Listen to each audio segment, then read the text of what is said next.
Hey everyone, and welcome to today's episode of the Deck Creators Podcast. Today we're joined by Chris Lee and Julia Flohr, the creators of the Elven Elements Tarot, which I found on Kickstarter a little more than a week ago, and I just immediately fell in love with it. It was one of those rare decks where I just instantly knew I gotta back this, I need this deck. And not just because it's really beautiful, it's like exquisitely beautiful and everything about it. I just love it. But also because I have a really strong personal connection to the elemental realms. I just wanted to throw that in here as well.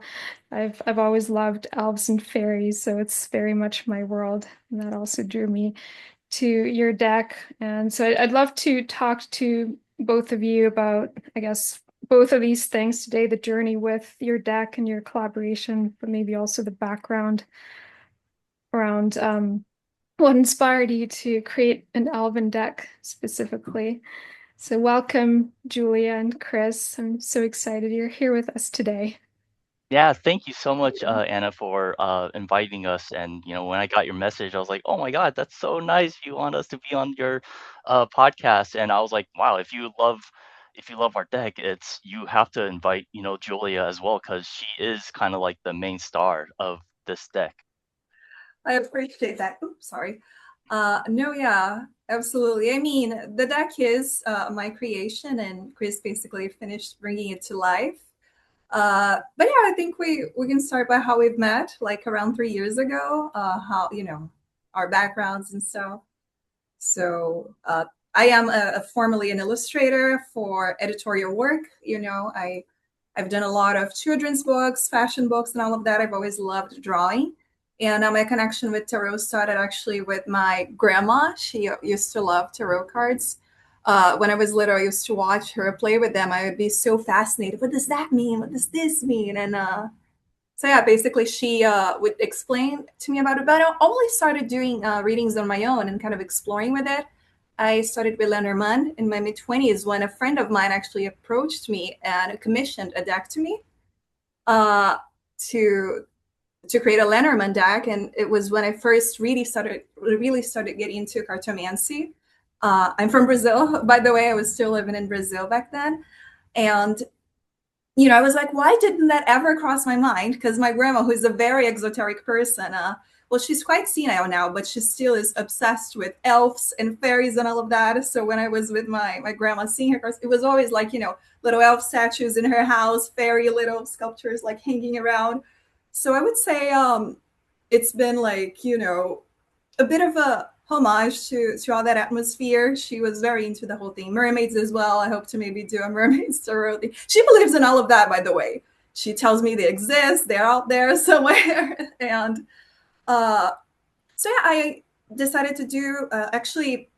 I started to do a lot of commission decks while I was learning to do readings on my own. Because before I started to illustrate my own decks, I really wanted to understand what the cards mean. Lenormand, Keeper, Tarot.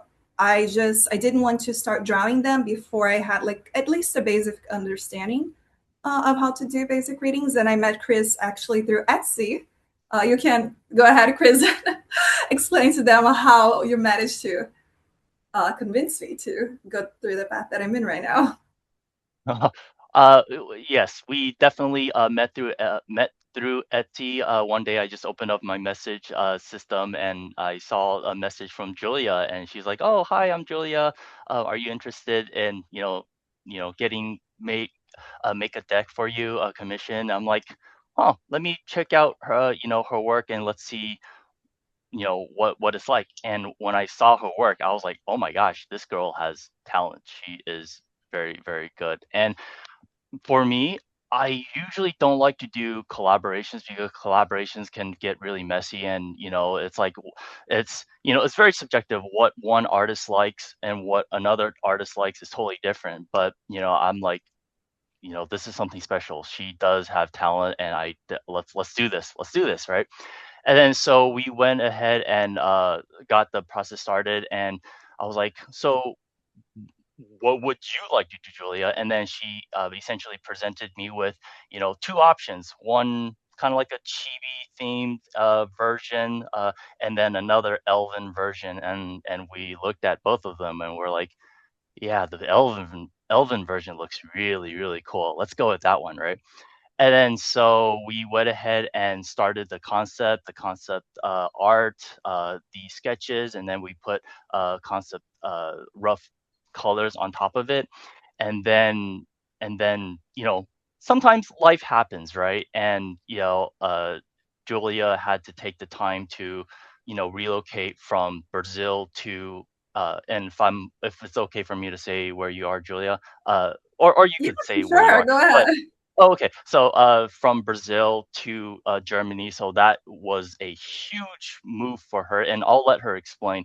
But that's essentially how we met, was through one little tiny message saying, "Hey, Chris, my name is Julia," and that's essentially how we met. And I'm very glad she contacted me that way, and I was open enough to actually respond, because being a tarot what is it? Being in the tarot community, being a production of tarot cards, you get a lot of spam, which is really annoying. And it's just very much so lucky that day I actually looked at the message and it was her. So I was again very blessed. And do you have anything to add to that, Julia? Yeah, basically, well, I always wanted to have my own Etsy shop, and it's really hard from Brazil to do any type of international business because of tariffs, our mailing system. There's so much. It's just hard, and I was already thinking about moving to Germany because I do have a German citizenship because my grandparents are German. So, from Germany, Etsy, Kickstarter, those platforms do work with artists.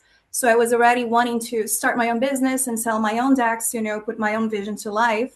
But it would be, so much better if I could do that on an international scale. So when I talked to Chris and he told me about Kickstarter. Actually, there's this thing, Kickstarter. People see what you do, they like it, and they crowdfunded. It's like, wow, that is so cool. Like, to me, it's such a an American dream type of thing. Not everyone has access to that.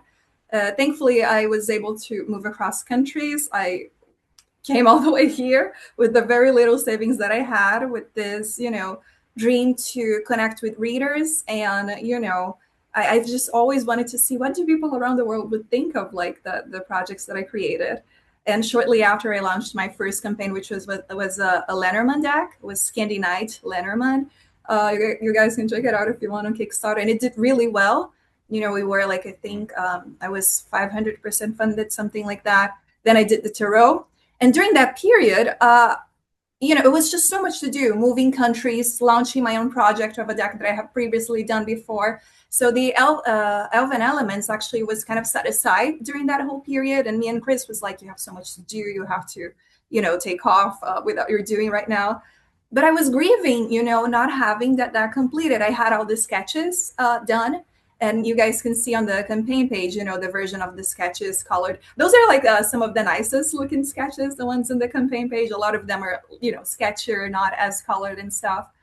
And eventually I finished all the sketches, and I was talking to Chris like, oh, it's such a shame that we haven't had the time to pull this off because it's incompleted, And I really wanted to play with the idea of the elements, because I do know that my friend who actually introduced me to cartomancy, Lenormand, I remember her explaining to me that each of the suits does have an element, and the major arcana as well, it is connected, water, air, fire, and earth. So I just thought that really fit the theme of elves, because, they're so connected to nature and all of that.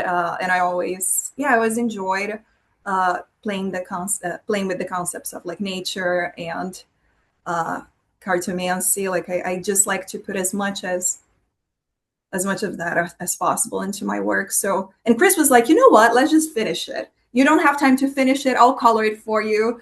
Chris is an amazing, he colors so well, so much better than me, actually. He's firmly, an artist for Disney and stuff, a concept artist for gaming.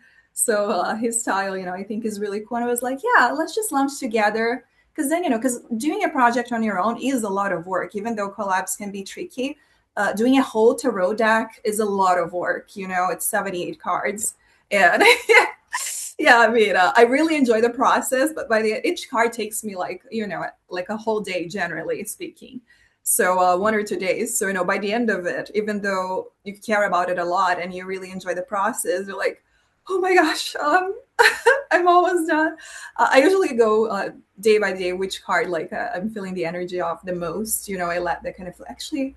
I feel like uh, I feel like I should do some introspection today. The priestess sounds good and all of that. So I do it like that. I just follow my instinct. And yeah, to have Chris finish, the coloring was like 50% of the work like done. So in the meantime, yeah, we just were working on the campaign, and yeah, that's how it came to life.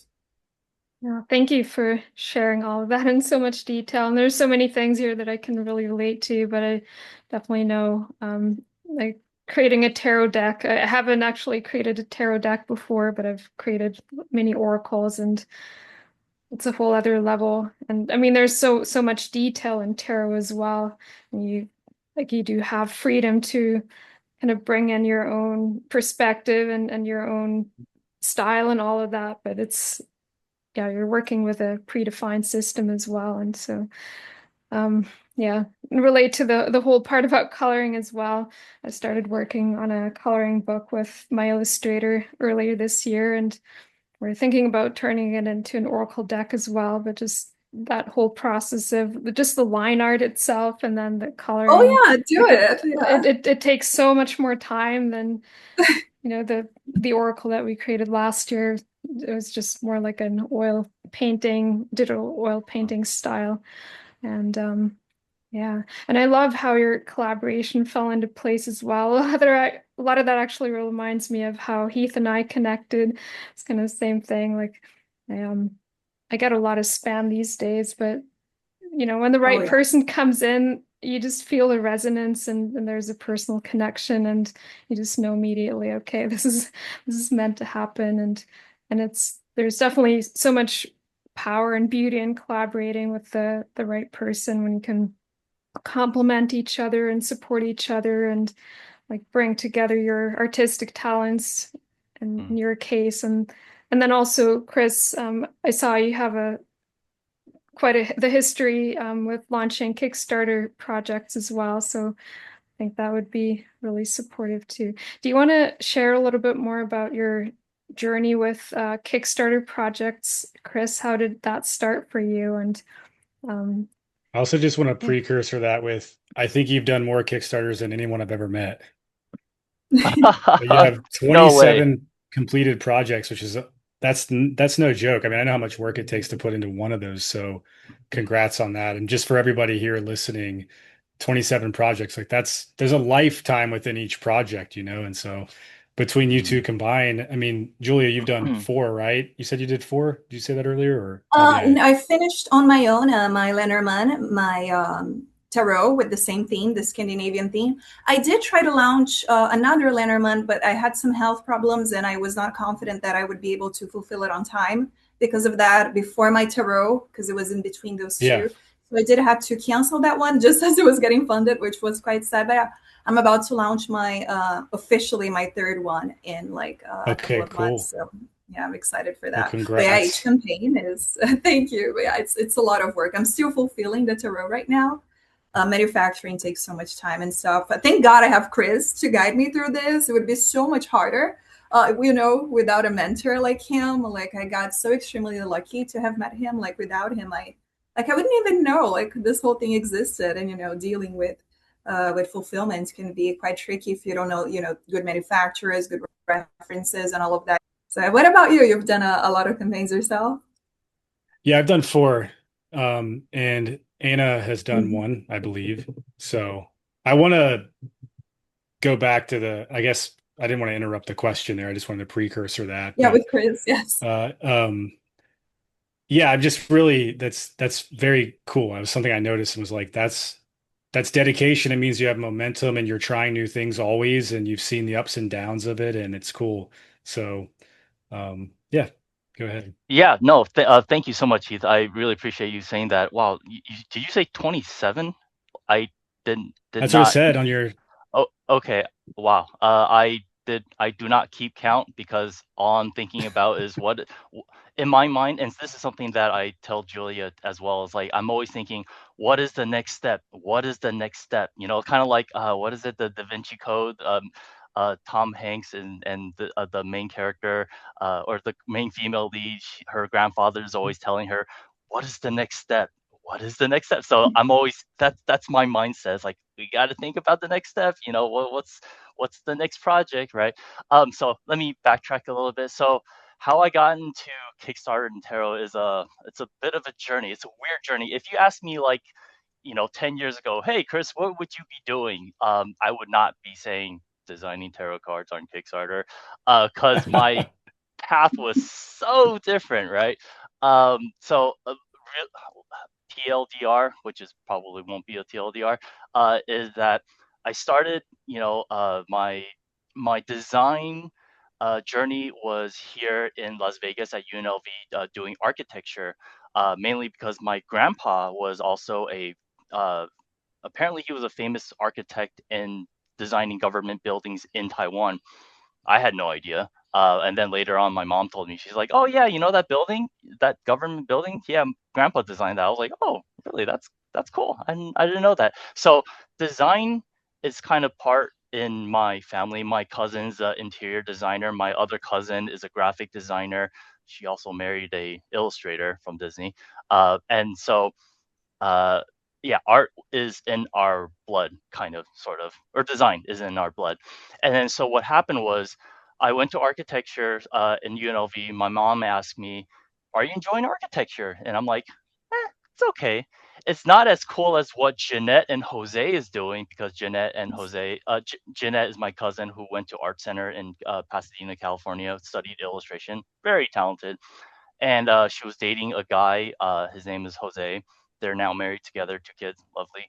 Oh man, time flies. They're all graduated and everything, going to college, crazy. And so he was working at Disney Consumer Products at the time, and I was like, wow, that is so cool. When I went to visit them, he would draw me Mushu, because I was really into Mulan. Being Asian, Disney finally came out with like Mulan. He would draw me Mushu. He would draw me Little Brother. He would draw me Mulan. I was like, oh my god, that is so cool. And then that more or less inspired me to, you know, take a look at what is Art Center in Pasadena. And then I looked it up. I was like, oh, cool. They design movie stuff and fine art and all this other transportation design. And I was like, hey, mom, uh, is it cool if I transfer over to, Pasadena in California? Because we live in Vegas, very close. And then she was like, yeah, go ahead and, apply and see if you could get in. And then so I went online, looked at the tuition, nearly dropped dead because the tuition was like freaking crazy, right? I don't know what the amount is right now, but back then it was just a lot of money, right? Uh, and so my mom was very supportive. She's like, let's make it work. Just go apply, let's do it. And then I looked at the curriculum and I was like, okay, they have environmental design, they have illustration, which is what I really wanted. And however, I didn't have the skill of an illustrator. I knew how to draw buildings, right? And then so I applied in the environmental design, got in got into Art Center under the umbrella of environmental design, and then I secretly applied for a transfer into illustration, and then I got caught by the department head. He was like, "You're trying to go through the back door, aren't you, Chris?" I'm like, "Oh shoot, I got caught." And he's like, "All right, let's see what you how let me approve this and let's see how you do," right? And then so I got in, and it was hard work because drafters is not the same thing as illustrators, because drafting you require straight edge, semicircle, compass, whatever, right? All the tools necessary. But for me, I didn't have that ebb and flow, that whimsical nature of, the momentum of the line, designing composition, everything. It was very, very difficult for me. And I worked at it and developed the necessary skills, graduated in '08. And what happened in '08? Housing crash. Yay, congratulations to the real world. It's all, I was like, oh, great. And then uh, at the time, my mom was like, why don't you just come back to look for work? And I was like, Mom, there is no art in Vegas. Vegas is all about casinos and shopping. That's probably it. And fine dining. And she's like, why don't you just come home and apply? And then I finally came home, applied, got into this company called Petroglyph. They design video games such as Command and Conquer. It's an old game, but I love that game. And then finally, I got a call from one of my art center teachers. Shout out to Scott if you ever watch this. He called me when I was at work. I was in a room designing with other two designers, both senior designers who was overwatching all my work. And he called me. I picked up. I was like, "Hey, Scott, how you doing?" And then he was like, "Hey, Chris. So we're designing a new Disneyland in Shanghai. If you didn't know, don't tell anyone.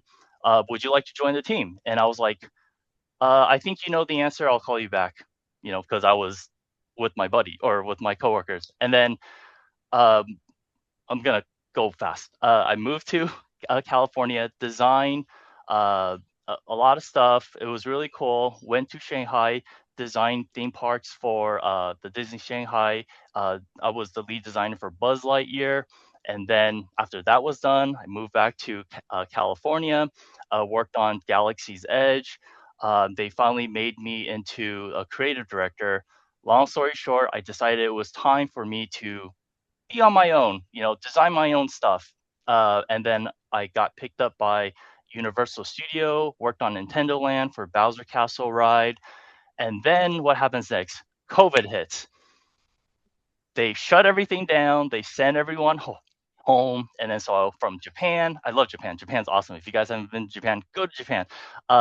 From Japan, went back to Vegas. I was like, oh God, this sucks. And then and at the time they were still giving me freelance projects like what is it? The Orlando project, the California project, the Japan project. That was cool. However, as COVID went on, right? Each one of those projects got shut down and nothing was happening. No income, no nothing, no project. And then I was like, shoot, all right, no income, no nothing. This effing sucks. What am I going to do? And then I discovered Kickstarter. And then from there, I was like, this is cool. Like as a designer, I could design something and if people are interested in it, they could back it. That is awesome. And then so I tried my first ever Kickstarter. And Heath, if you take a look at my first Kickstarter, it was to design of anime figurine, which is actually right here. I was like, I want to design this. I wanted to design Alice in Wonderland, my, little bit skimpy X-rated version of Alice in Wonderland, and it's safe to say I bit off more than I can chew because I had no idea what production is all about, the cost of molding, the cost of shipment, the cost of fulfillment center, labor. I don't know any of that, right? And because as my job at Disney and Universal, all I had to do was just draw my Cintiq and just draw, right? There is no real world production that I've never experienced. And then so what happened was I was like, crap, I didn't make it. Let's start smaller. Let's start very, very, very small. And then so I started doing enamel pins first, like very tiny little enamel pins. I was like, I did that for about a year, right? I was like, cool. And then I was like, let's do something else. Let's do plushies. And then I designed, the sushi plushies. And I was like, all right, that's cool. Let's do something else. And I was like, oh, look, tarot cards. Should I do tarot? I'm a Christian, but this is something that I can explore. But is it something that I should do? Let's try it out. And boy, what a journey it is today. I'm sorry, I went along way too long, but that's essentially the journey of becoming a concept artist from a theme park industry to all the way to a tarot designer, a tarot card artist. And from here, I don't know if I'm going to continue doing tarot because there's other stuff that I can pursue later. And I was telling Julia about the next things that I might think about doing besides just tarot. So sorry, I took a lot of time. I apologize. I love hearing about your journey. Like it's definitely never worry about making it too long, and it's such a beautiful example of how when we respond to the call, like it just one thing leads to the next. And also when something falls apart, or I think a lot of people had that experience during COVID, especially like life is totally different all of a sudden. And what am I going to do now? And I think Heath, you guys launched a Kickstarter during that time as well and did really well. I think it was actually COVID was a really good time for Kickstarter campaigns because everyone was online and shopping online. And Yeah, absolutely. so how many tarot decks have you created now? Have you lost count? Oh, me? I kind of lost count. Over 10. And over how many years? Ever since 2020, I want to say 22, 23. You could see the first deck that I've ever created is called the Astral Gals. Whenever that was launched, that was the first deck. I can't remember off the top of my head right now. I apologize. Just for everyone, I put the link to the Elven Elements Tarot Kickstarter in the chat, and also it'll be everywhere. We'll share the replay as well. From there, you can go to Chris's profile and all the older Kickstarters as well. And I was like looking through those, and I think I'd seen some of those in the past before, but I definitely remember your deck, Julia. Well, the one with I remember that bear figurine specifically. Yeah, that's for my Lenormand deck. Yeah. Yeah. That one And was it's my possible first that one.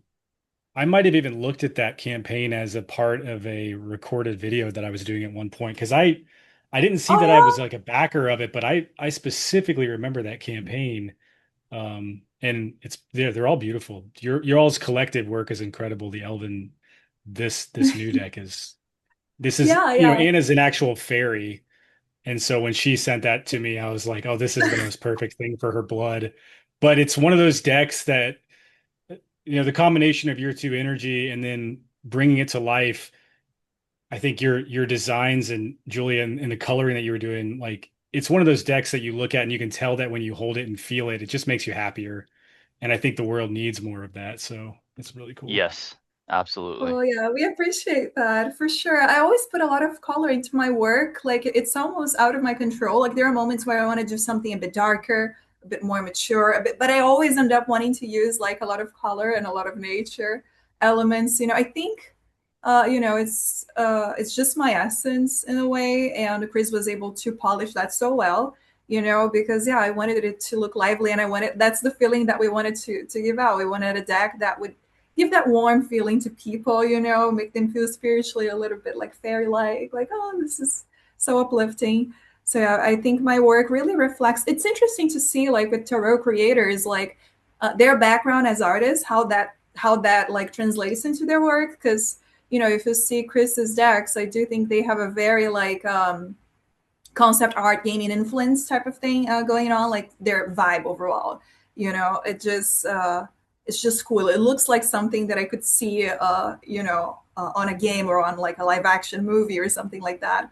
And me, as someone who formerly illustrated a lot of children's books, which I'm still very passionate about, I still really enjoy it. I like to put a lot of storytelling into my cards, and they always look very kid friendly at the same time, because I would say kids and animals and nature are my passion. So yeah, it's really cool to see that, to see the variety between artists and stuff, and to see the combination of Chris's abilities with mine, and to see our baby coming to life has been really fun. I love that. And I was just talking to my partner about that the other day. I just got a new tarot deck. It's a Disney Fairies tarot. And it's so cute. I just love working with it. And I don't have a lot of tarot decks. And, there's so many different kinds. And usually when the more darker ones, sometimes people can get a little bit scared, or they can just kind of have that vibe. And Yeah. and then yeah, something more colorful. I know it makes it more let's say there's specific messages in the tarot, and they really highlight what's going on in our subconscious and in our inner world. But I just love when you bring some humor to it as well, or just some playfulness. It just reminds us that life isn't actually that serious, and we can kind of laugh at ourselves too, and just speaking to the inner child as well. I feel like, yeah. So I love Yeah. what you're doing there. Yeah, I feel like darker decks can come off sometimes a little intimidating for doing readings in a way, when I'm using decks that are like softer or like more fun. Even if I get like a three of swords, okay, usually not good, but it doesn't hit you as badly. Exactly. Yeah. And I don't want to say anything negative about darker decks. I think there's a No, I think place they for look those as well. beautiful. And Yeah, a and lot of them look gorgeous just for my sensitive temperament. Like I definitely back them and I support them, but yeah, for readings, usually I prefer something a bit softer, but that's to each temperament, It's different for everyone.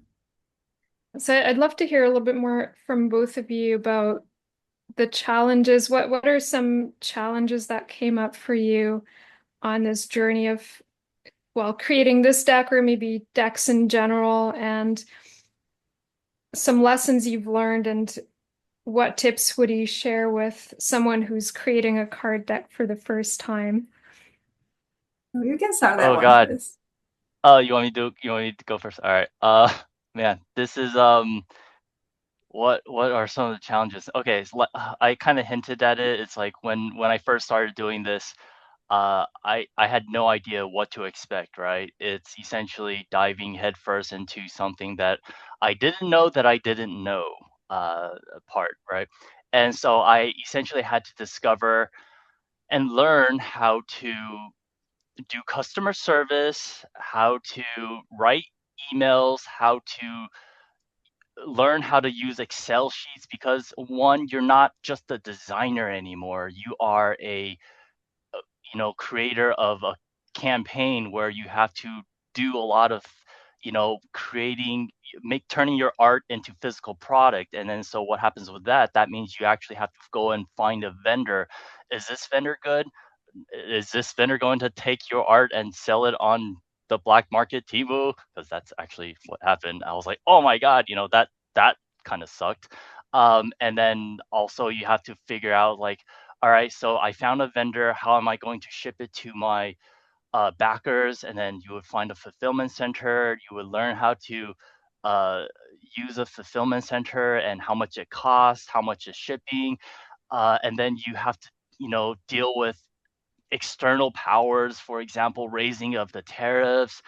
Now with the situation going on in the Middle East, now that makes things a lot trickier, and it's just it there's a lot of challenges that apparently keeps popping up. It's not like, oh, I've got a system figured out. No, here's another rock to get you for you to trip over and learn how to become stronger, right? And so yeah, like creating a deck is cre- cre- let me back up. Creating a deck itself is takes a lot of patience, because when I first started creating my first deck, I was like, oh my god. Oh, well, first I was like, I'm going to design 78 cards, no problem at all, because I've done many illustrations. And then after finishing the major arcanas, the first 22 cards, I was like, oh my god, this is taking forever. I am so tired. However, if you have the passion, if you have the persistence, and if you have the patience, notice I'm trying to use all P words, it's you will get through it. There is a light at the end of the tunnel designing a tarot deck, because if this is a project that you want to finish, accomplish, then you'll see it through if you follow your passion. And that's something that I've learned to do, is to follow your passion, because why? Life is so short, and if we don't do what we love doing, what's the point of life, right? And and I know life is hard. We have to do pay the bills and all that stuff. But if you can do something that you love doing, that is such a big bonus to our journey on this, Earth School, this planet that we're on, right? Anyway, so the challenges, yeah, like the cost of making a deck, finding a good deal, creating a Kickstarter campaign page, learning how to navigate through Kickstarter, the interface of the platform, and how to do shipping? How do you include it within the campaign or outside of the campaign? Because I learned that within the campaign they actually take a little percentage off of the shipping. And I was like, oh wait, that's not good. I can't do that. Then that means I got to pay for the rest of the shipping. So you learn by trial. You learn by moving from the sector of I don't know that I don't know to now I know I don't know. It's like you do that journey and then you learn. And so I'm pretty sure I'm missing a lot of stuff, but that's just in general some of the things that I've come across, making the cards, fulfillment, and also dealing with customer service. In that, backers would message you, and now I, as a designer, have to put on different hat and be like, okay, now I am a person that types email all day, and I've learned that it's funny because I'm doing less drawing now and I'm doing more emailing because communication is apparently a big deal. And till this day, I still struggle with social media because I'm on the older side. I don't do social media like the younger kids. They are so amazing at TikTok and Instagram. I don't have the energy to do that. That's something I have to work on. I'm just trying to stay, my head above water, answering emails, answering backers, because that is something that I have to kind of balance, right? I have to be a designer, I have to be a production manager, and also do a customer service. So you just learn along the way, and hopefully you get better at it. And create, and when that happens, you kind of learn a pattern, and then you kind of create a system that hopefully makes my life a little bit easier. So what about you, Julia? What are some of your challenges? Yeah, well, I definitely think, there's two different challenges. One is creating the deck, the artwork for the whole deck. And the other one is, as you said, administering a campaign. And I guess what I would advise for people if they want to create their own tarot deck is, like, I think the most important thing is to have a specific vision of what you want to transmit to others with your artwork. So this is the theme I'm going for. This is the aesthetic that I really want to put out there. And this is the type of reading experience I want to provide to people. Do a lot of tests with different cards. Always, as you finish the cards, see one next to each other. See if the deck is, a consistent. And for me personally, at least, I do like to respect the original systems as much as possible because I think that's important for functional readings. So, sometimes you see decks that are beautiful, but you cannot actually, it's really hard to do readings with them because, there's so much stuff going on. On occasion, sometimes, like I said, I think consistency is important. I see some decks that there's a lot of beautiful individual cards, but it's like they don't seem to be part of the same deck, With collabs, I think that can happen a lot sometimes, but even with people who are doing decks on their own. So yeah, always see the cards next to each other and see if always, consider the reader, consider how they would do readings with them, how the cards would interact with each other, the elements of each card. And yeah, and I think aesthetic consistency, it's super important for your work to pop off. And like Chris, I also suck at social media, not because I don't think I would be good at it, but I wish I could clone myself because it's so much stuff to do all the time. So yeah, you finish this artwork, you have to, do marketing for it on your own. You have to do the campaign page, design the boxes, talk to manufacturers, do pricings, figure out early birds and how the pledges are going to be like. So it's just, I wish I could clone myself and have, the businesswoman and the artist, because to administer both at the same time can be hard. Hopefully I can, eventually as my business grow, I really hope to be able to hire help at some point. But yeah, I do really advise for people who don't have a following, who kind of suck at social media like me, definitely take advantage of free marketing when it comes to like stuff like Reddit, Discord. Put your deck out there, see the tarot subreddit, read the rules, otherwise you get banned. You get very easily banned from free places. Like, there's certain moments where you can promote stuff. You have to, actually be interested in what you're doing. You have to be interested in tarot in those platforms. And learn about what you're doing. I definitely recommend Discord, Reddit, and Facebook groups. Hey guys, I'm launching this campaign soon. In case you guys like it, this is the date. because, you know, gathering a following for your campaign before it launches, that definitely helps it take off much faster, especially if you don't have a following on social media. It's going to be harder. But Kickstarter also, you know, has a good organic algorithm. You know, if you get followers, you know, they naturally grow. So yeah, the marketing part can be a bit tricky because yeah, you have to reply to people who are asking questions about it. So yeah, I sometimes feel so guilty with the communication part. There are moments where I forget to reply to, you know, a comment on the campaign, or like a couple of messages slip me, and I have so much love and gratitude for my backers. I don't want them to think, you know, that I'm like, it's just sometimes so much to do, but I always, you know, eventually see, oh my gosh, I'm so sorry, it's been a lot. But yeah, definitely. If you're like in the drawing process, if you feel fatigued, you know, if you're like, oh my God, it's so much, I don't think I can finish this deck. Take a week off, you know, do some other stuff, do some planning around the campaign, you know, let your mind kind of rest a little bit from the creative process, focus a bit more on the business part. Yeah, I downloaded an app called Structured. This is not a paid like that or anything, but it's a very simple thing where I just write the things that I have to do in the day. Okay, finish those 3 major arcana, reply to those 3 comments, you know, do this draft for the campaign page and all of that. And, you know, I try to cross as many as I can. I can never cross all of them, but usually like if I get 80% of them, then I'm happy. And of course, having Chris by my side made things a little bit more on easy mode. Uh, someone said, Yeah. mm, I would love to add to what Julia said regarding the consistency and the design. Um, she makes a good point. If anyone listening is planning on creating a tarot deck, um, when I took the what's it called, Originality in Design in class back in college, excuse me. The teacher, shout out to Nick, basically told us that when people want something new, they they don't really want anything new. They need something that they are familiar with.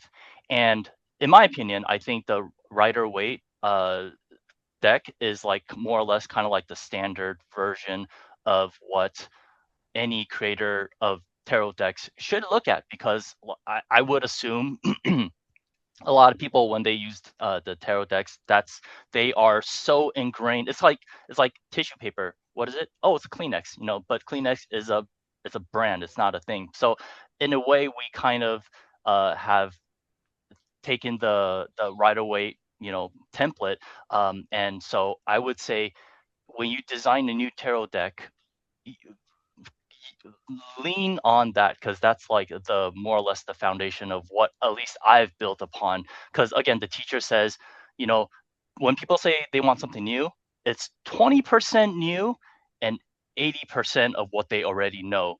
Because if you do 20% of what they know and 80% new, people are going to be like, what am I looking at, right? So it's a familiarity that I think is very important, and consistency is the key to what Julia said. And not to bash on a lot of creators who come together to create a deck. There's like 50 artists in the deck. While I think that's so amazing, the collaborative effort, but sometimes there may be a downside in that the cards, each one of those cards has like a different style to it. And for me as a designer, I'm like, oh, that's like a Disney version, that's like a StarCraft version, that's like a Warhammer version. So it's all kind of it's so varied, right? And that might be a great thing. For me at least, it's like, wow, it's kind of incoherent a little bit, but not to poo poo on it. So other people might be amazed and like, wow, 80 designers, or not 80, 50 designers came together. That's a feat of it in itself. So yeah, consistency and work on what people are familiar with. I have seen some collaborative decks, and I think there's a lot of different ways to do it. One thing I've seen is somebody actually like doing the whole design, but there are different authors contributing their messages, so there is some cohesiveness with the design. But of Yeah. course, if it's a collaboration between different artists, that's going to be more challenging to do. But it's probably, yeah, some of it is personal preference as well. But I definitely, I feel like kind of the same way. Like I like having the visual consistency in one deck. Yeah, and Um, that's sorry, that's one of the reasons why I wanted Julia to be kind of like the foundation of this deck, in that if I got into it, I probably would have messed it up, right? And that's why it was so important that I was like, I shouldn't be the one. I should be, in the background. Julia is the one that's like the person who made the deck amazing how it is. That attracts people to it is because of her. All I did was just put the final touches on it, and put the concept art version. I tried not to mess it up, basically. I'm curious, do you guys have a sample, like a printed sample there? Currently we do not, because of the because of the Our production timing has schedule. been schedule has been Yeah. tight. Yeah. Yeah, it's she has her production stuff that she's doing. I have my production stuff. So if we were to have made a sample, it would have like delayed the project maybe, like, I don't know, like 3 weeks, because that's how long it takes to create a sample deck. And we wanted to hit the ground running, because we've already not wasted, but we waited for 2 to 3 years to get this deck done. So that's, unfortunately, because usually I always have a sample deck to be like, hey guys, this is a sample.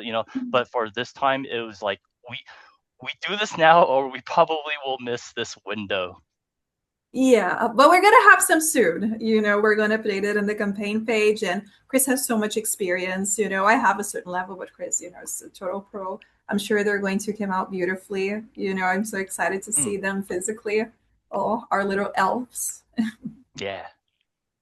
Yeah, I think if you have a lot of experience with creating decks previously, and you've worked with the printer before, then you have a pretty good feeling of what it's going to look like.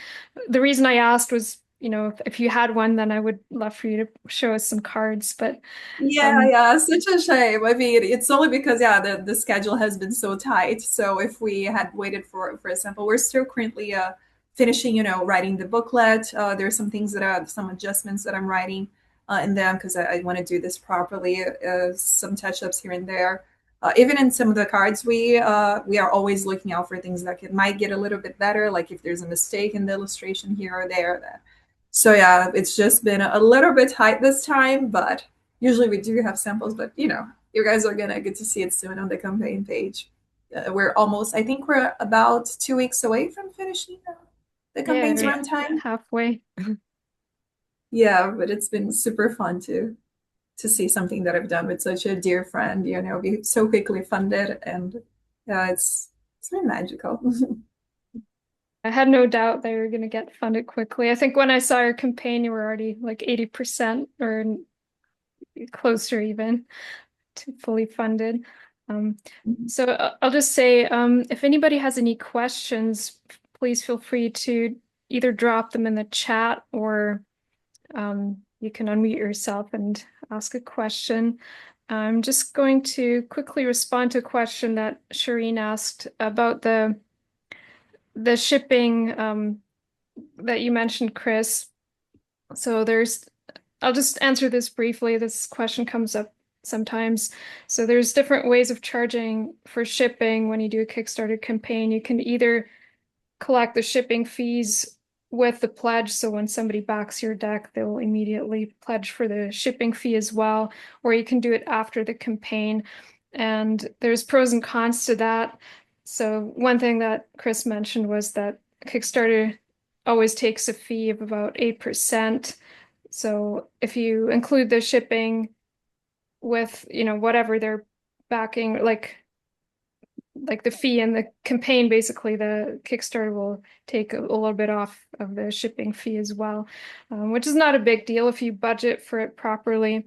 But one thing that I ran into, and that depends a little bit on, how long it takes between when you finish the campaign, or let's say when you launch the campaign and you actually ship the decks. But right now, one thing that could happen really easily is that the shipping cost might go up. And if you collected the shipping fee months ago and now it's higher, then that can be an issue. That's something I ran into last year as well with the That did happen to me as well in my first campaign. I did pay out of pocket. I don't like to ask for backers for more money, but it was not a big deal, but it's just something. If you know that it might be a while until you're ready to ship your decks, then it might be better to charge for shipping afterwards, because then you can kind of base that off of the current price points. But with that being said, backers do like transparency ahead of time as well, so they do kind of want to know approximately how much they're going to pay. And then one advantage. Sorry. I think you're about to say it. One advantage. Go ahead. One advantage of collecting the shipping fee during the campaign is it's just easier. You don't have an extra step. I usually do. I'm lazy, so I usually do that. I'm lazy when it comes specifically with asking all of the backers afterwards. And I always calculate the 8% Kickstarter fee on top of that pricing for the shipping. But I am doing the wrong thing. It is much smarter, like Chris says, to not do that. It's just because I'm always so overwhelmed. I'm like, this is how much it would be right now. If something happens, whatever, I'd pay out of pocket, which is not a very smart business decision. It's just because I just want to focus on my art and be done with this, with this part. And to not have to talk to backer by backer. But that's not the smartest personal choice. I do not recommend. It is better to charge afterwards. For me, I generally don't care that much about, paying maybe 10% more if something happens. I mean, geopolitically right now, things are not the most stable. So, if something raises considerably, then I'm kind of cooked, So I think next time I'm going to charge afterwards. There's no right or wrong way to do it. I think it's a totally valid point if it just makes things easier and less overwhelming. That was my consideration as well, because there's so much to take care of. There's so many things that are part of like the project itself, and then the Kickstarter on top of that. It can be a very complex process. So anything that can help to make it easier is not necessarily a bad thing. Collecting shipping during the campaign also gets put towards your goal.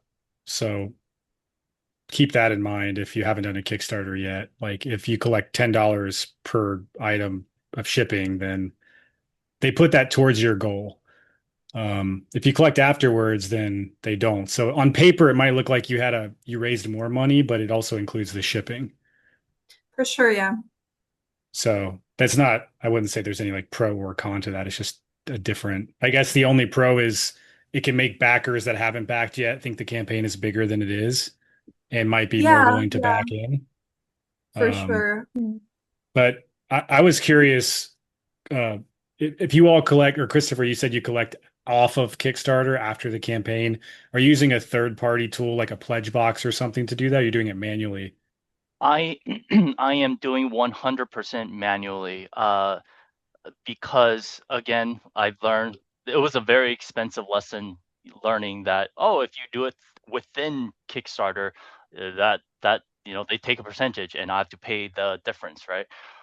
So from that lesson, I was like, nope, not me. I gotta min-max that, man. I gotta, shipping goes to shipping. I don't want, to lose any funds because, Kickstarter taking some stuff. And great point, by the way, Heath, that you said the shipping numbers actually makes the campaign number higher, which is actually a pro if you do it within. However, you gotta again take that into consideration that portion of the money is going to go to shipping. So keep that in mind. That's actually a pro to do it within. I never thought of that. That's actually very interesting. But yeah, going back to the way I do it is essentially after campaign is over, I take the survey, like all Kickstarter creators, when the campaign is over, you have to send a survey to your backers. The backers will, give you all their shipping information.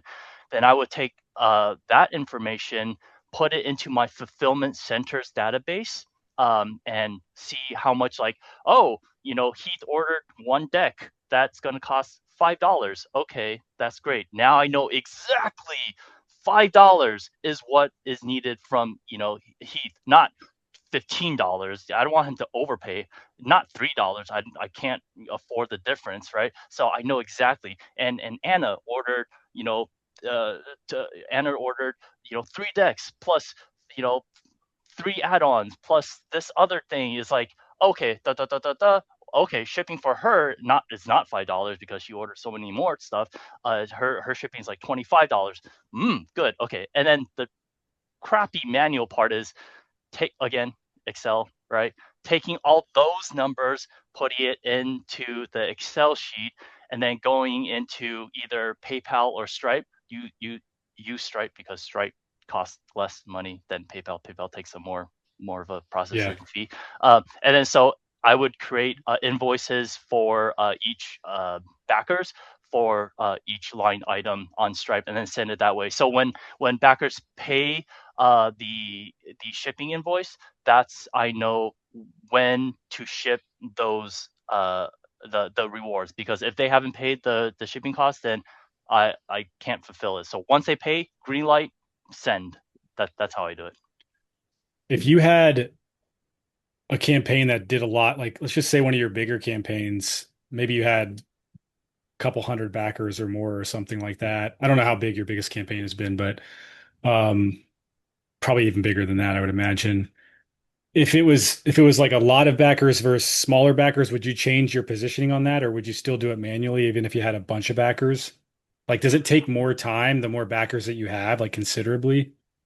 It takes time. It takes time.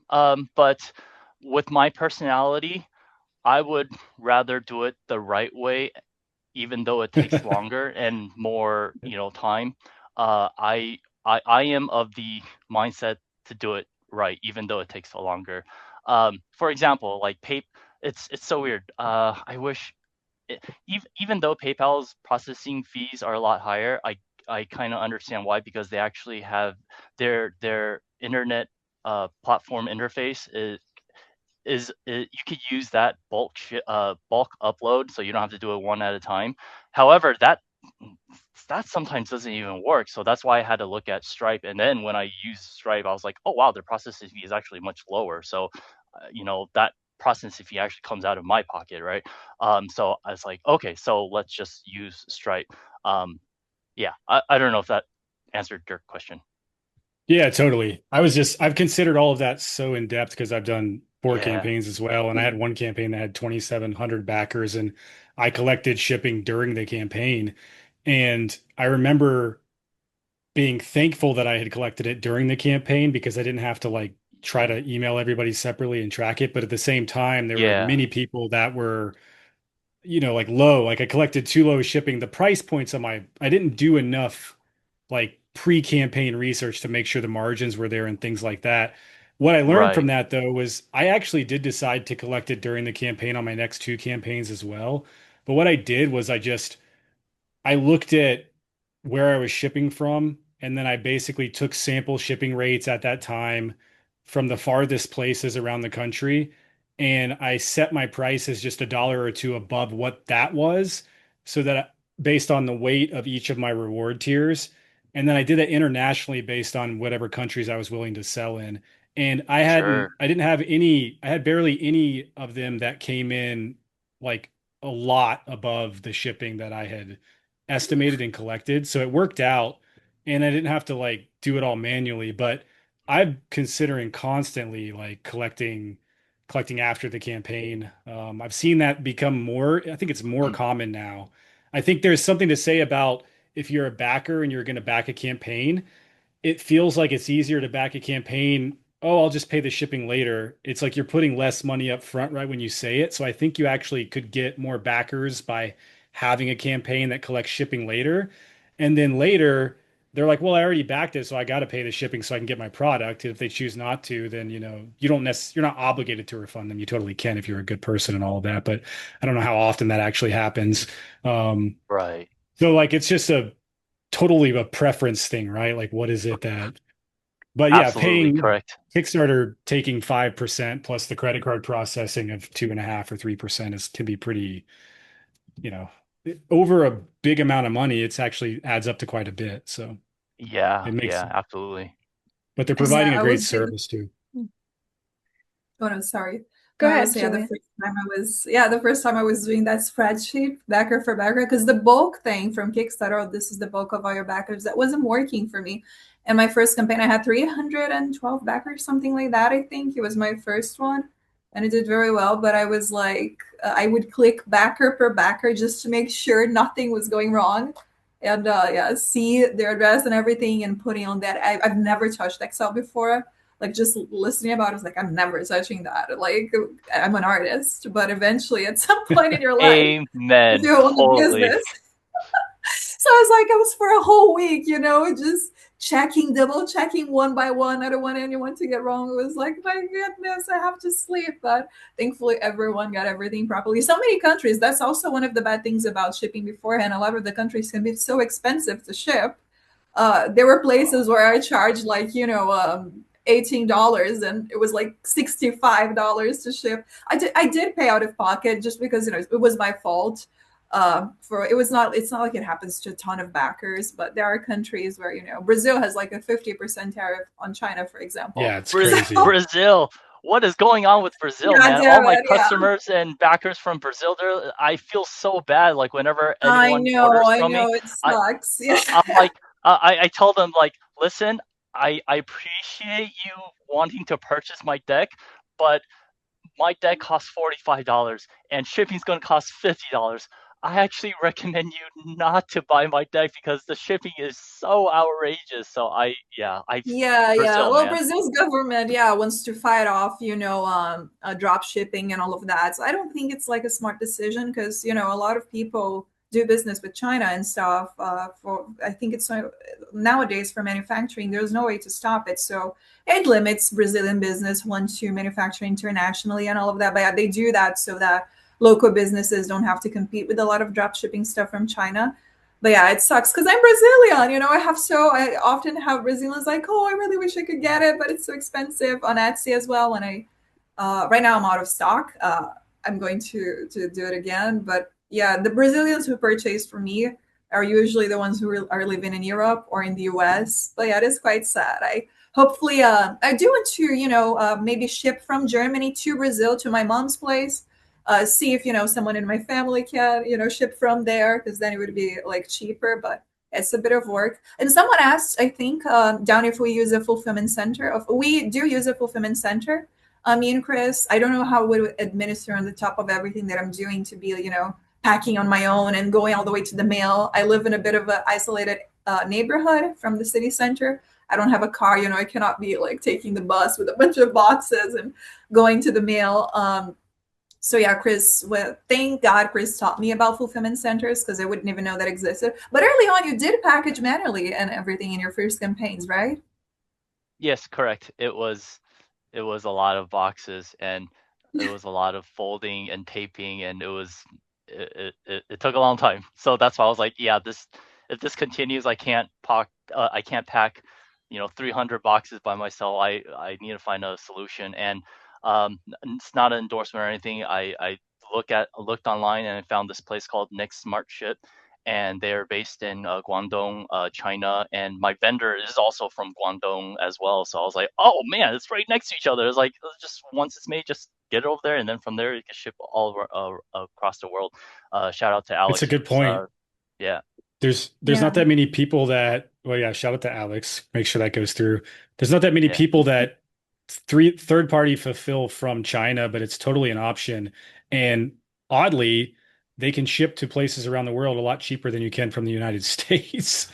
You can ship yes, into the United absolutely, States sometimes cheaper than we can ship within the United States. So it's definitely absolutely. Yep. something I've never done, but I've heard that a few times, and that's cool that you're doing it. You have experience in that. So I have a follow-up question on that as well. So do you use the fulfillment center just for filling the Kickstarter orders or shipping long term as well, like uh, Yeah, everything that yeah. comes after? Yes, absolutely. The apparent well, let me the answer to that is yes and yes. I use the fulfillment center to fulfill all the rewards to ship out to the backers, as well as my tarot shop. I also use that. I also ship if my garage is my fulfillment center. I am the packer. I also have, some decks that's in my garage right now. Oh, I'm a huge big company, but it's just me at home in the garage packing stuff, right? So I do have products in my garage, and also and the garage here in Vegas is for domestic shipments, because shipping within US is a lot easier for LA, or Vegas to LA is much faster than China to LA. But for my international orders, I use the fulfillment center to ship to various places. And yeah, Heath, you're absolute 100% right. Shipping from China to Europe to Australia to South Africa, so much more affordable than shipping from America. So that's why I like to keep my international shipments to ship from the fulfillment center, and any orders that is available in my garage, I ship from using USPS to send it to my customers. It's so fascinating for me to hear how everyone does it. Like there's so many ways to, customize the system for yourself. I kind of have a similar solution. I have a fulfillment center in the US, and I mostly ship to other places in the US from there, and then I have some inventory here in Canada as well. And yeah, I'm still looking for, I think I'm going to need another solution at some point, just because I travel so much, and so shipping from here, it works when when I stay in Ontario, but if I want to travel internationally, then Yeah, so I'm gonna figure that out. But that is the great thing about fulfillment centers, is that when you are, for example, like I had to go on a business trip, and obviously I can't be at home to pack the stuff and put it in the mail, right? Having a fulfillment center allows me to just hop on their fulfillment center website, and then enter the information, and then ship. I don't need to be at home. So that's a great part of having having a fulfillment center for orders. There are pros and there are cons. That is a pro. There are cons. Things you don't think about is like, if you have a fulfillment center, you got to think about the cost of shipments, shipping and handling fee, the storage fee, the disposal fee. If anything, you guys get anything in life, nothing is free. All right. So if there's a service, there's always someone wanting to get a cut of something. So it's like, just keep that in mind when you use a particular service. There's pros and there's cons. And if the pros outweigh the cons, definitely use it. Yeah, I guess one thing I've seen with the fulfillment centers, I feel like actually the fees are pretty reasonable if it's just the shipping and storage, but I guess a lot of them now have monthly minimums.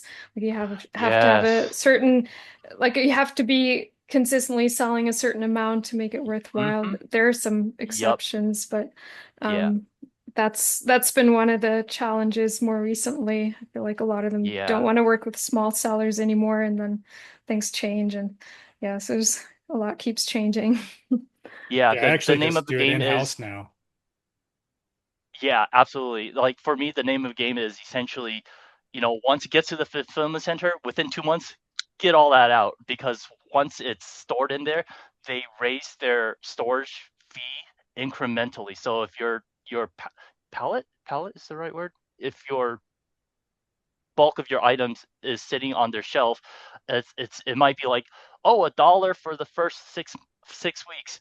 It might be, and then they might jack it up $1.25 between 2 weeks and between one. Let me be more accurate. $1 for the first day to the month number 2, and then $1.25 from month number 2 to month number 6, and then it just, as the longer time it sits in the warehouse, the more expensive the storage fee is. So the name of the game, get your stuff out of there as fast as possible. Yeah, I guess every fulfillment center does it a little differently too, but I've heard of that model as well. I guess another thing that just came to mind too, like one of my challenges is I produce items in different places. So my decks are printed in China, but then I have other items that I print here in Canada. And so then using a fulfillment center in China for me would not make sense.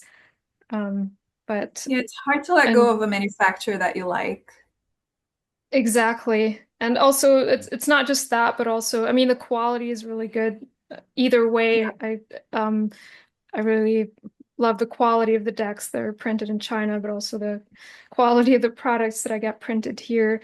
But it's more about the quantity, because when you print in China, usually it's like 500 copies minimum, or depending on the product.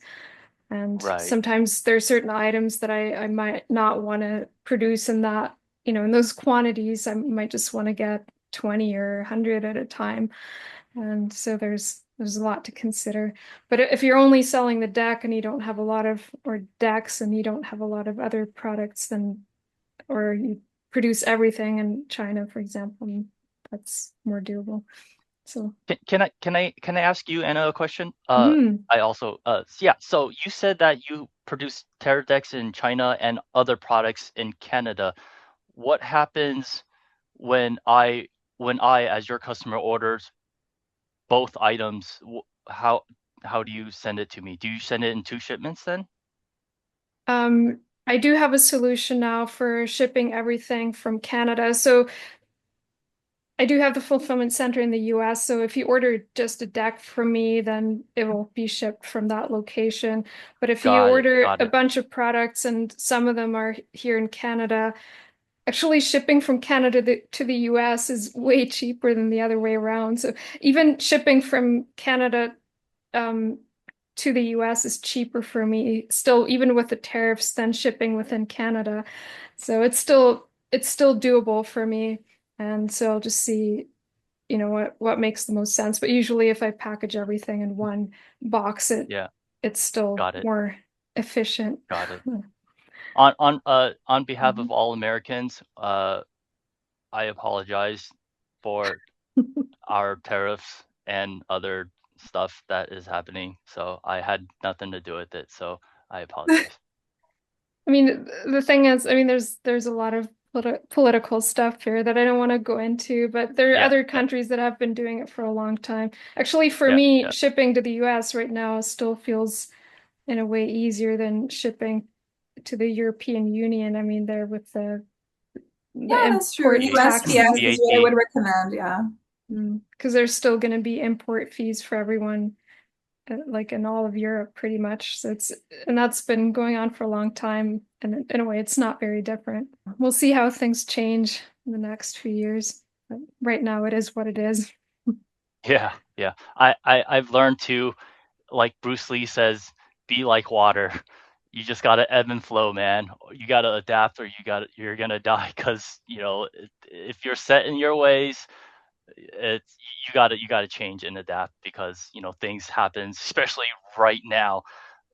Very related to the Suit of Cups, Yeah, by the way, that mindset. yeah, So yeah, which card did you say?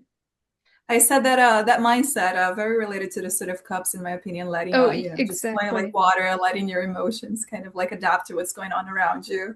Yeah, with the water elves is what I wanted to transpire in the True. article. Yeah, and I think challenging times are always times to innovate as well. And maybe we For see, sure. well, they unveil certain things that are maybe already not working, and then you find more efficient ways that still work better in the future as well. And so we're kind of laying the foundation for what comes next. Creative Um, renaissance comes out of it. yeah. Uh, Rebecca Campbell made a post this morning, actually, I read, and it was called, I think, Sometimes I Want to Burn It All Down. She's a big Oracle creator for anyone who's not familiar. And the whole post was about all of these things that we get worked up about, and like having to catch up with or keep up with the times of how this world is structured in a business perspective, and trying to fit our art into that is actually the path that goes straight to draining your well, versus staying in that flow of the water and your creativity and allowing the mhm, business to fit into your art. Um, and like staying true to that in this place where it's really, really hard to do, because everybody's saying, no, you need to sell more, you need to do this, you have to get on this marketplace, you need to raise more money.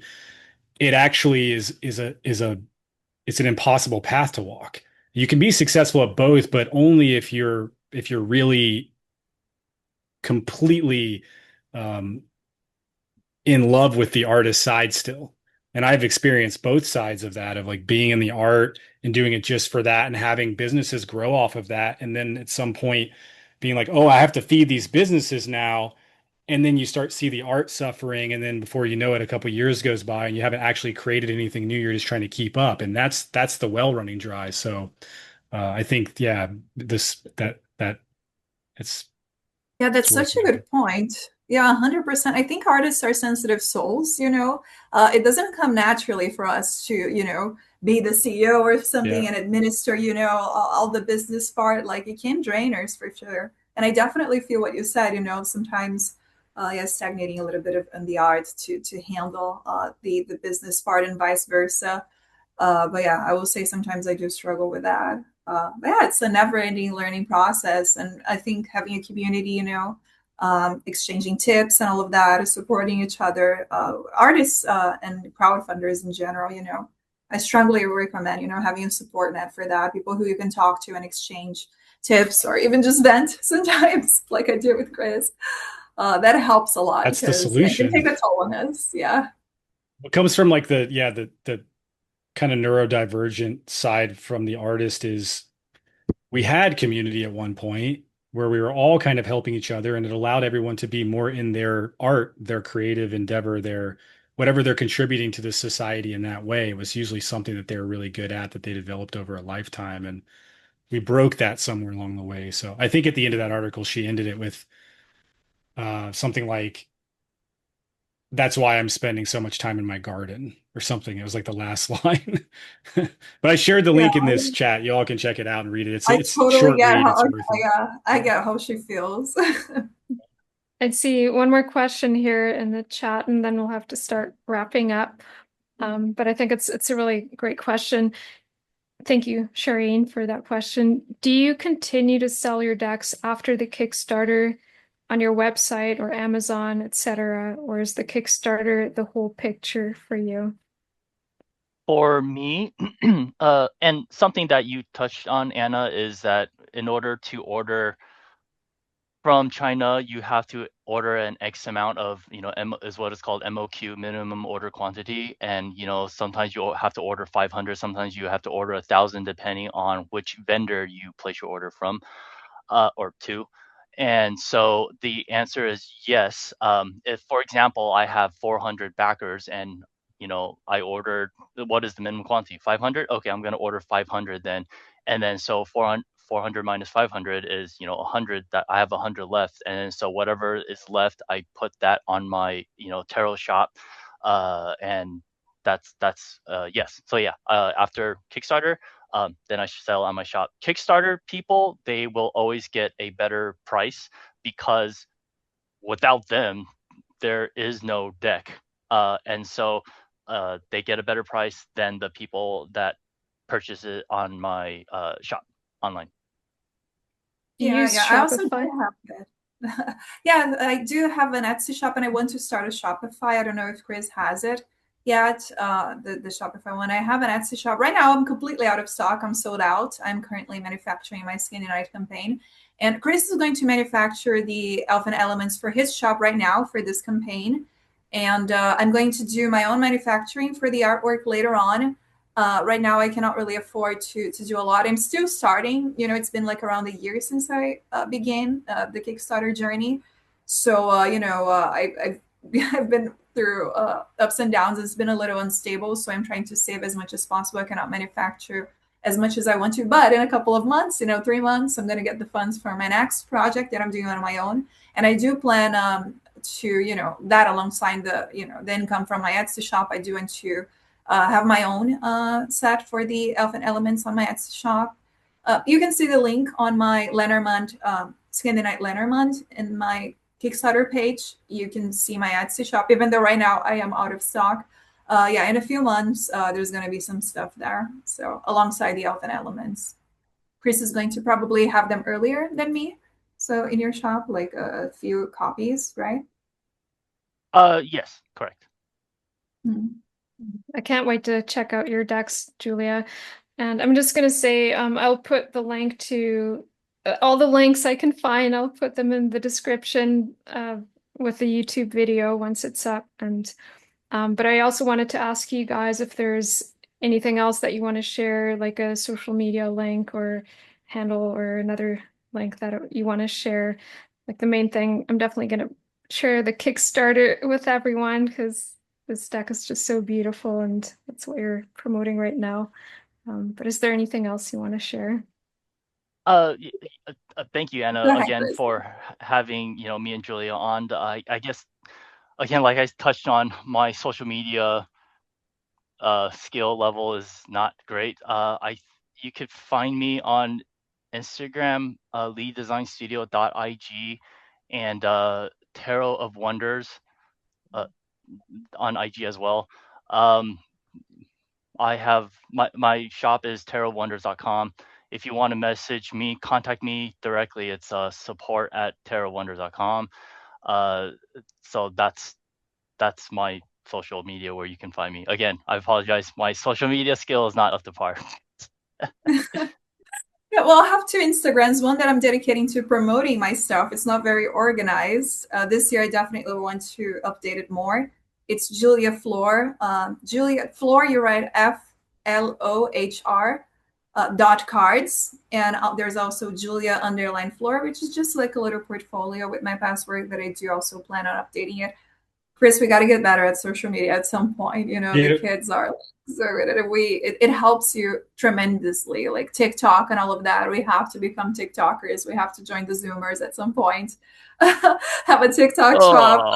Oh, I know, but Or just nowadays, find somebody young who loves what you're doing and have them help you do it. for sure, for sure. Maybe we do a partnership with I've Expanded Business and we hire some always Zoomers. resisted it as well. Yeah, It's I just think like you it's a hard thing for creatives to do. I honestly think. Yeah. I think you I guys are a believe good so. example of, you can make it work without social media and like everyone thinks social media is like the one thing that you need to be doing, 100%. and it's When not I the was only asking, thing. yeah, I was asking on Reddit, like some tips to launch. They were like, oh, if you don't have like a huge social media following with 50K people following you, you're never gonna get there. You need at least 1,000 followers. That's not true. Do some organic promoting. Live the pre-launch page up. People are organically. If you do a good job with the artwork, people are going to, if you promote it a little bit, the algorithm organically is going to work the rest for you.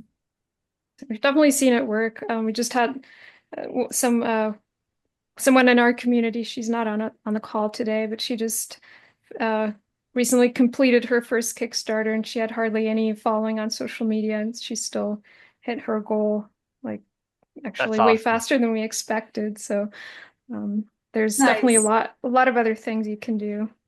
All right, Yeah. I just want to say thank you so much, Chris and Julia, for coming on our podcast today. This is such a fun conversation. I feel so inspired. And I'm just going to say, everyone, go check out the Elven Elements Tarot on Kickstarter. It's such a beautiful deck. It's seriously one of the most beautiful decks I've ever seen.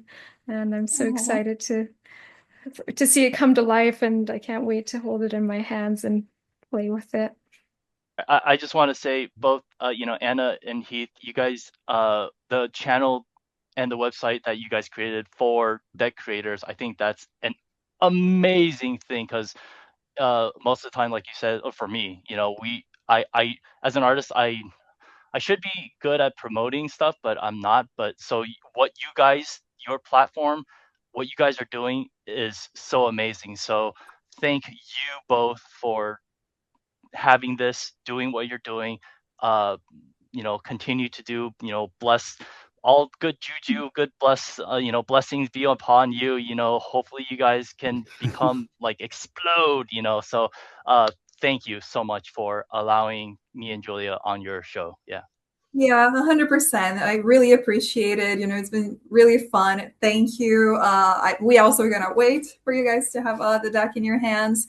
And having all this info really, I think it's such a gift for people who are starting up because I had Chris. I was lucky enough to have him on video now to share what he does to everyone and my perspective as well. I think that is awesome for new creators, especially. So yeah, I really appreciate the platform, and it's an honor to be starting this with you guys because I know it's a new channel. So I think it's beautiful what you guys are doing. Thank you. It always warms my heart to hear that kind of feedback. And it's been a long journey. We've been working on this for almost 3 years already, and we're definitely ready to expand and just be out there more and support more creators. And it's what we love doing. And yeah, so if anybody's interested in joining us, you can find us at deckcreators.com. And we basically guide you through the whole process of creating, producing, launching, and selling your deck from start to finish. And we'd love for you to join us. We feel a merging of energies together for, I think there's something really powerful about creating card decks and the good that they put into the world and helping people tap into their intuition. And when we were talking about kind of the artist dilemma of the lack of community and support and being forced to do other things that take you out of your art, I think our vision is very much how do we bring us all together to help each other in these endeavors? Because I can have a vision of maybe not even that far out, but a couple years from now, where like we're all launching Kickstarters and helping each other. And if we're all helping each other promote, like it's a foolproof system where like we can just make successful deck after deck and put more and more good into the world. And it's really a special thing. So I'm excited to get your deck. I just backed it during this campaign. That lion card, the strength card, is speaking to me big time. I love your Thank art you. so much, Julia. I saw your art on your Instagram cards page before and was blown away with that. You actually had quite a good amount of interactivity on your artwork there, and um, just honored to have you here as well. And I'm sure this will just be the beginning of a seed of connection that we have and helping each other and coordinating and things like that. So Absolutely. Yeah. And for new creators, don't be afraid to reach out and look for a community. Most artists, I think, are very open to help. I always try to be open and to find people who have who have a little bit of experience. I think let's just keep on building our little community. Sorry. she ascended. My internet disconnected for a bit, German internet. But all right, I guess that's it. Okay. Thanks, everyone. It's nice to meet Thank you, everyone. guys.